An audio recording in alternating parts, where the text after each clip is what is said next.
Ladies and gentlemen, good evening and welcome back to our channel once again. And it is my hope and prayer that this video is going to find you guys in good health. Personally, I am fine, as you can see. Kisumu is also fantastic. And maybe you could also let me know where you're watching the video from. The county or the country, in case you are out of the republic. Ladies and gentlemen, Stephen Kalonzo Musyoka, the Wiper Party leader, yesterday hosted a delegation from Tharaka Nithi in Mwingi. And Stephen Kalonzo Musyoka expressed his confidence of beating William Samoei Arap Ruto in 2027. In fact, this is what Kalonzo Musyoka is quoted to have told the delegation from Tharaka Nithi. Let me just quote it. If Moi supported Uhuru and we defeated him, this time it will be what happened in 2002 times 2. You lie to Mama Mbogas while looking at them. You lie to Boda Boda that you will bring electric motorcycles. Where have you seen these electric motorcycles? You have to act and save your nation, even if you don't care. Worry for the future of your generation. I think that's a very good statement by Kalonzo Musyoka. In fact, there is a part here where he's quoted to have said that Ruto would break the record of being one-term president. Which begs the question, do you think Stephen Kalonzo Musyoka can defeat William Ruto in 2027? And for those who've been following this channel, I've always maintained that William Ruto is the easiest president to defeat. But who can defeat him? Because if you look at the political formation and the scenario we are in currently, number one, William Ruto has state machinery, which means he can use them properly.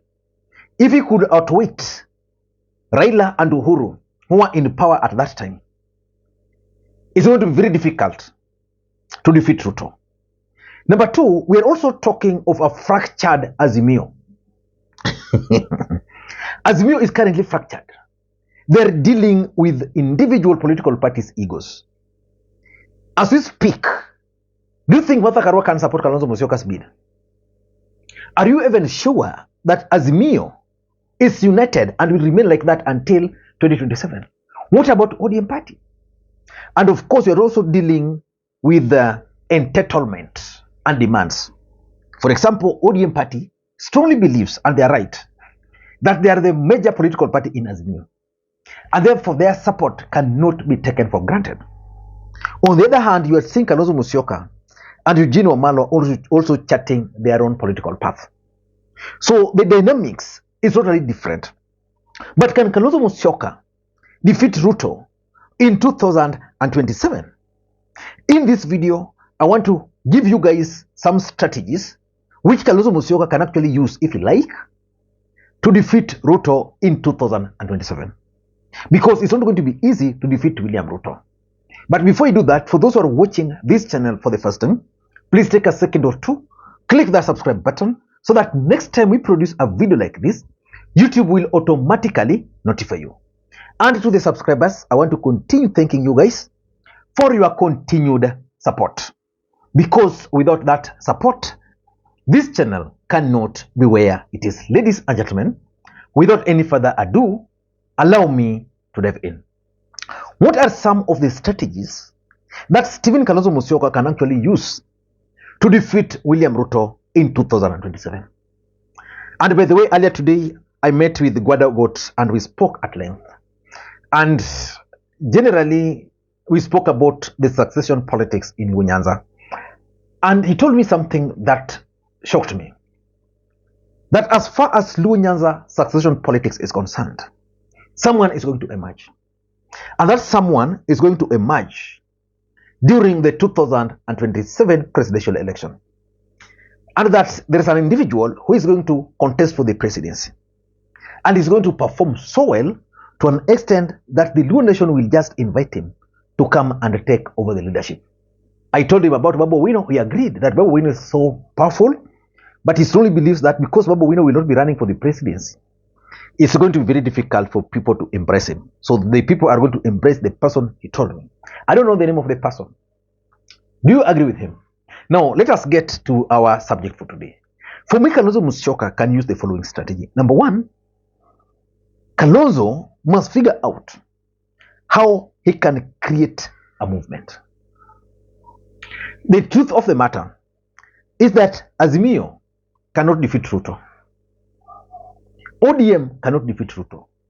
Wiper cannot defeat Ruto. But Ruto can be defeated by a movement. Everybody knows, hey, opposing Kalonzo is it's dangerous for me. Yeah. What is the place there of other principles in Azimio la Umoja? We have Martha Karua, we have Eugene Wamalwa, I believe Wajakoya is still there. Yes, What yes. is the place for them? Do they have a chance of taking They will also want to be president. And there are two things here. Number one, if they go that, all of them will sink. Kenya is not ready for one of them. Kenya is ready for a movement. For all of them? A movement. So it's a tall order. What is the... A euphoria. So if Azimio intends to win the presidency, then they should figure out how they are going to create a euphoria and then use that euphoria to rally Kenyans. In short, they must get something to rally Kenyans around. That is the only way they can defeat Ruto. Because if there want to be any euphoria, if there want to be a movement, you see like what Natembeya is doing in the Luhya Nation, where he started a movement called Tawe. That Tawe movement is very strong. So Kalonzo, as he embarks on 2027 presidential election, he must figure out how he's going to create a movement. Anti-William Ruto movement, not just a movement. A euphoria that can sweep the entire country. Do you think Kalonzo Musyoka can do that? So that the campaign is not going to be formed around him, because for him he can't. So that's number one. Number two, and this is the secret. If Kalonzo wants to win the presidency in 2027, he must win the support of the Kikuyu nation. How is he going to win the support of the Kikuyu nation? Can Kalonzo Musyoka win the support of the Kikuyu nation who voted for William Ruto in the last election? The truth of the matter is that as we speak, the mountain is drifting away from William Ruto, which is a fact. But where are they going? Where are they going? Are they drifting because they are disappointed, such that if William Ruto were to fix all those issues, then they'll go back to him? Or are they just tired? So winning the support of the Kikuyu nation is the key to defeating Ruto. If Kalonzo will not be able to win the support of the Kikuyu nation, he should forget. Because I remember in the last election, Raila Odinga had banked on the support of the Kikuyu nation. Their projection was that they were going to get 20 to 30%. In fact, if they had succeeded in that, William Ruto would not have managed. But they were shocked when the results were announced. As much as Raila Odinga got a good number of votes from the mountain, it did not reach their target. For Kalonzo, he must. Because without winning the Kikuyu support base, nothing. Because let's face it, with the departure of Raila Odinga, there's going to be a lot of confusion in Azimio. That is a fact. And because there's going to be a lot of confusion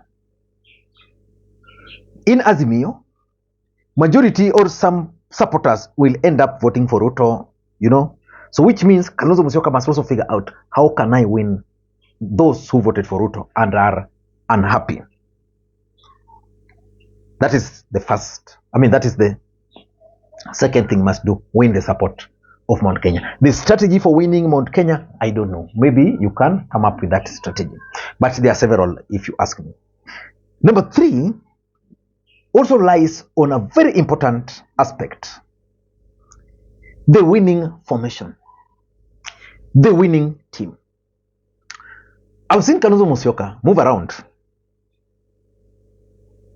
with Eugene Wamalwa.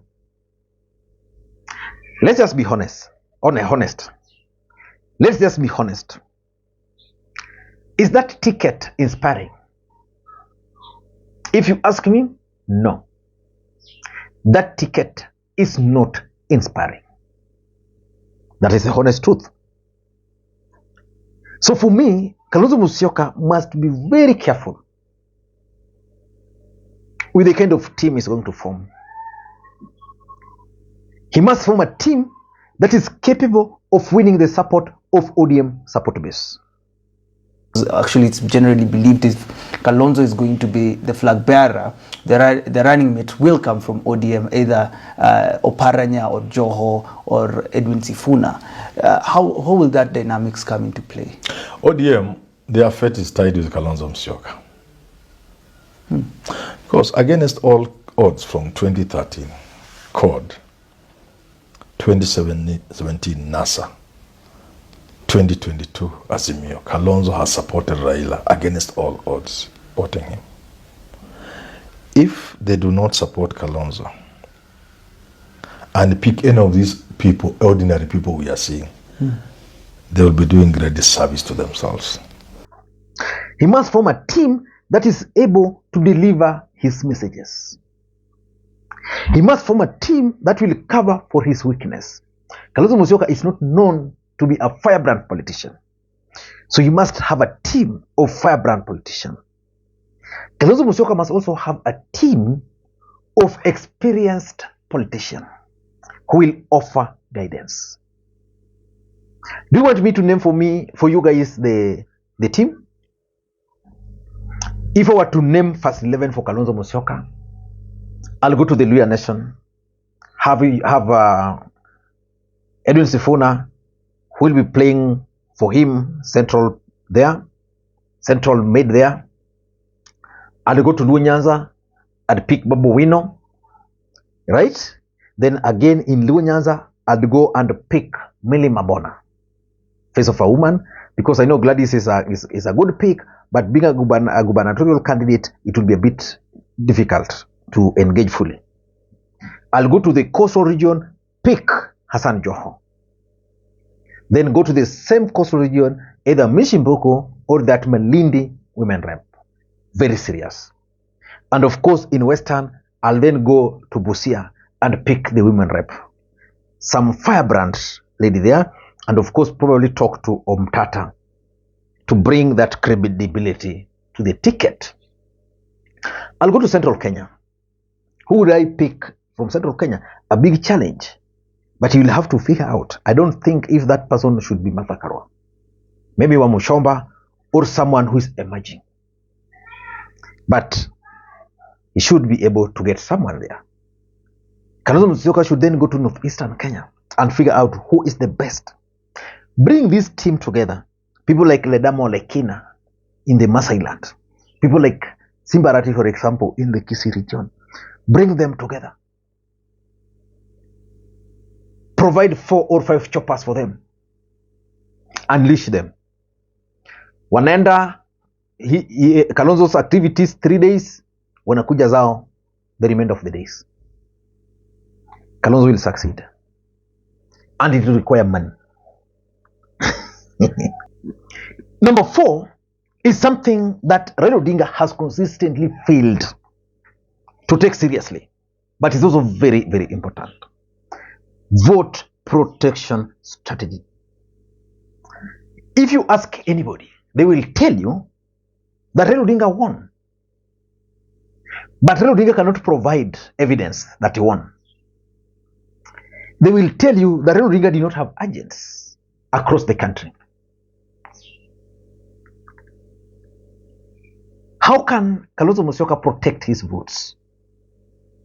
So that if he's going to be defeated, he'll be sure that, okay, I've been defeated with these votes. How? What about IBC? Ground, water, air. All those strategies must be applied. I doubt if Kalonzo Musyoka has the national networks to protect the votes. And that's why I talked of my first point was forming a movement. If you have a movement, then you'll have people offering. I remember, was it 2013 or 14? When Mutula Kilonzo Jr. Senior died, and there was that by-election. Gilo was a minister, I think, meeting with Raila Odinga. We were still in ODM youth, and he told us to go and monitor the election day. We were surprised that you'd go to some points, because that time there was Wiper. You'd go to some points. It was actually Naka. We'd go to some points, and to our shock, Wiper did not even have agents. The only thing that helped them is that was their stronghold. So the margins did not matter. But for a presidential elections, the margin matter. Because someone will be playing with the 10, 20 votes. If you add them up, it's a lot, and it makes difference. So, vote protection strategy. And lastly, and this is something that Kalonzo Musyoka must be praying over today, tomorrow, the next day, in the morning, in the evening, during daytime, the support of Raila Amolo Odinga. Kalonzo Musyoka needs the support of Raila Amolo Odinga more than any other thing. How can he convince Raila Odinga to support him? Because there's an assumption that he has supported with Raila Odinga 3 times, and therefore Raila Odinga will automatically support him. Politics don't operate like that. Politics is about interest. He must convince Raila Odinga that I'm running for the presidency. If I win, this is the interest. Or he must convince Baba that, Raila, give me this chance now, because I know you might also decide to run. Give me this chance. I don't know what you think. Until next time, this is Makwiny. Bye-bye.